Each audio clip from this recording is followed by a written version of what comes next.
Thank you, Mr. Joseph. We have been absent on the scene for a while, so this probably is our first time speaking to the nation in terms of what occurred at the State College by Hurricane Maria. As for those who do not know, Dominica State College is the only public higher education institution in the country, and as such, it is critical for the development of our country in terms of higher education for students who attend secondary schools. So one can well imagine how important it is for transition of students. Currently we have about 1,890 students at all times at the State College. Hurricane Maria devastated our institution. Physically, I will just tell you what happened in terms of the physical aspect of the ravages of the hurricane. The total number of buildings we have on both the lower campus and upper campus are 21. The number of those that lost the roof, 9 totally lost the roof, and the other 12 have severe damages to the roof, which means that none of those buildings can be occupied by students. It's only those with second floors, and that again has problems because during the hurricane, the ravages of the hurricane, we also had the ravages of humans, which looted all our computers, all our equipment, TV screens, and all of the others. So we had a real disadvantage. All audiovisual equipment gone. All IT connections to our buildings have been compromised and have to be replaced. Our Wi-Fi connections have been gone, and all our laptop projectors, used for lectures, are also gone. So what should we do? Well, Dominica State College is a resilient institution. We try at all times to stay ahead of the game. And at first sight, when I saw the devastation, and I met with my senior staff, and we decided January would be the only time possible to open the college. On revision and after discussion with the Prime Minister and the Minister of Education, they told me that we should do something to open the institution before. As Mr. Joseph pointed out, and as a social scientist, I know that if you leave adolescents on the road for more than 2 months, there can be a lot of consequences. And in addition, students get despaired. They get depressed when they look ahead and they can't see any way out, and that's not good either. So we have to give them hope. So I met with the staff again, and we decided that we're going to move to open school on November 6th for second-year students. That's almost 500 students, and those finishing who are going to do the A-levels, CAPE, those who want to graduate by December, finish courses, others who require gen ed courses. All of those factors bring anxiety to students, so we decided to go ahead and open campus for November 6th, sorry. That in itself is going to take a human effort. The first thing we've done is to apply for a CDB grant to open the college, and if CDB is listening, I trust they will be considerate and approve the grant request, and so that we can move on with getting the equipment we require to open the institution. The faculty and staff have been gracious. They have been here. They have been working, helping clean classrooms, and to understand the magnitude of what we have to do, we normally have 43 classrooms in which we deliver instructions. We currently have only 8, and that also has to house administrative staff and faculty. So it's going to be a very interesting adventure to do it, but we are committed to do that. And before I left, I was informed that we are now going to offer at least 92 classes a week, Monday to Friday, from 8:35 to 3:45 every day. So we're trying to get everybody in the routine of classroom instructions, and hopefully we'll get our labs and our IT system back on track. Initially, of course, we'll do the old chalk and talk teaching for the first couple of weeks, but then this is the 21st century. We cannot do that all the time. We need technology for over lectures. We need the labs. We need our microscopes. we need our laptops, we need servers, and we of course need Wi-Fi. So, but we are optimistic. We are working with the agencies responsible for those. Most recently, we asked the Dominica to make us a priority center for reconnection, and hopefully that will be done. I would, while I'm here, I'd personally like to thank the many lecturers and our dedicated staff and maintenance crew in particular for their conscientious work and dedication to the institution. Some of them have lost everything they possess. So one have all lost a member of a family, but they're resolute and they have come back to college to help us open so that other students or students of the nation can have access to college. So people may ask, well, what happened to first-year students? Two things.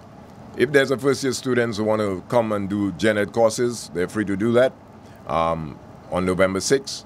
But we will open in the new year for year 1 and year 2 students. And what we're going to try to do is run 2 semesters from January to July. It's going to be a miracle, but we can do it. And I'm sure the faculty and staff will be very supportive of that effort. So we need to also tell people what we've been doing since the hurricane, because I got the impression that people felt that me in particular, the president, had deserted the ship and I wasn't there for the hurricane. But I was actually in Dominica and suffered loss of roof and window like everybody else. But knowing who I am, I could not sit by and just wait for government to help. So on the Sunday, I hopped a little one-seater plane and went to Antigua and then to the U.S., to the Massachusetts, to appeal to sister colleges and universities to assist us in this time of need.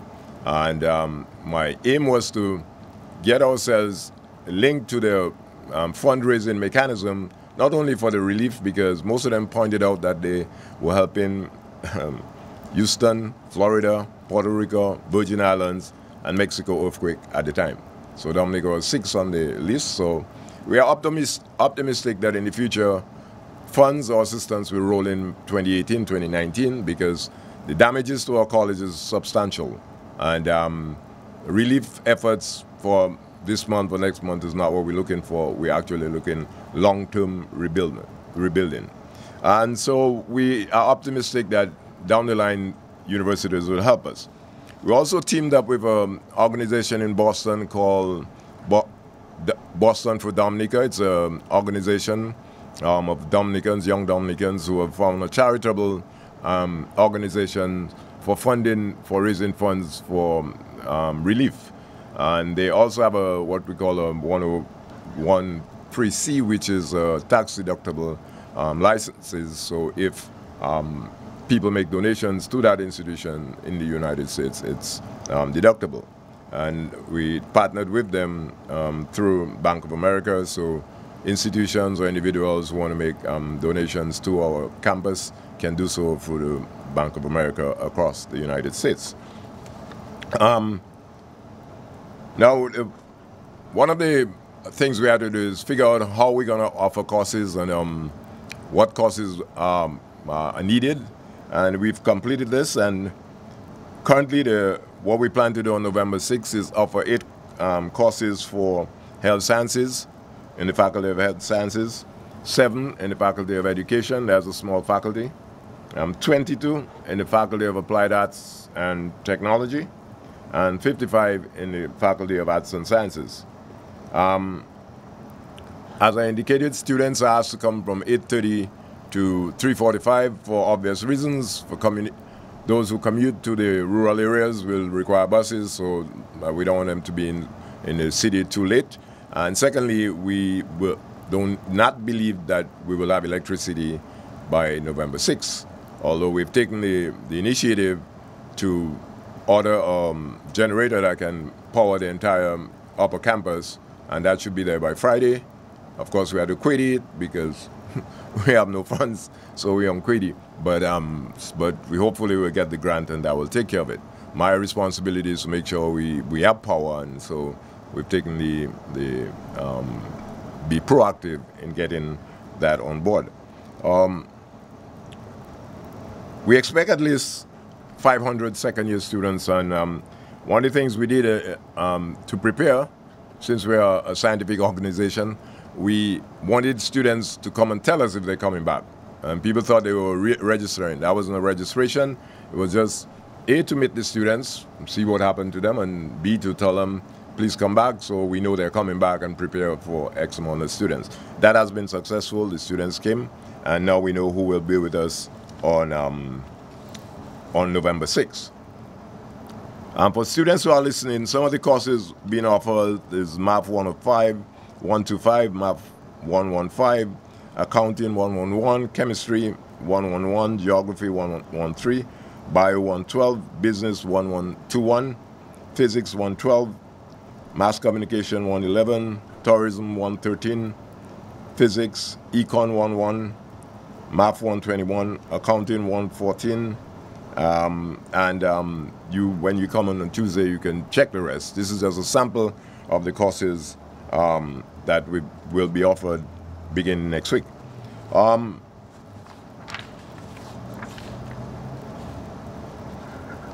of the things we also want to do is remind and thank the government. When we said that most of our buildings were destroyed and only 2 of them had roofs, the 2 that are actually working are the Center for Excellence, which we had borrowed to the Ministry of Technology. They had refurbished that building and was using it for the Center of Excellence, and now they have allowed us to take it over and use that as part of our instruction classes. So that building alone has 2 extra classes plus the IT area. So that has been very, very instrumental in our ability to reopen on the 6th. And I would like to thank the Ministry of Technology and the senior staff for cooperating with us on this effort to help our country and our institution. I also understand that some of the high schools are open. I'm glad, because we are like the transition institution where students come from the high schools to us, and CX is important for us and for them, and obviously the students seem that will be prepared, appear to be prepared for CXE next year. So the outlook is, for us, we see the glasses half filled, and we have plans to keep on doing what it takes to get our college back on track. One of the things we will do is continue to write our grants to international institutions through the Ministry of Education, and we already in contact with people like Habitat for Humanity, who we hope will come help in the summer renovate buildings, and other institutions, mostly in higher education, who have volunteered to work with us on some of our needs, which are going to be significant, seeing that we have lost so many materials and even personnel. Some people, of course, hurt by the hurricane have left. Others probably shell-shocked, and so we may need to, in January, borrow faculty from other institutions. And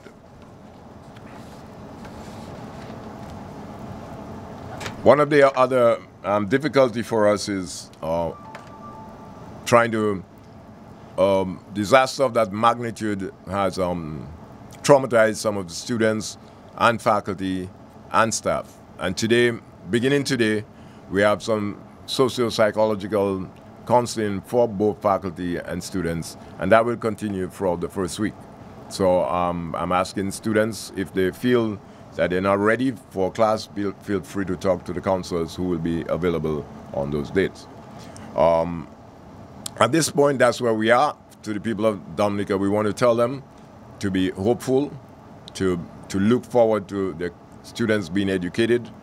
We believe that is our responsibility, and we're working with the Ministry of Education. We plan to get a huge tent from UNDP. So it's constant. We have not stopped working. We go to work in the morning and leave in the afternoon, just like we used to do before, even though we have very small quarters.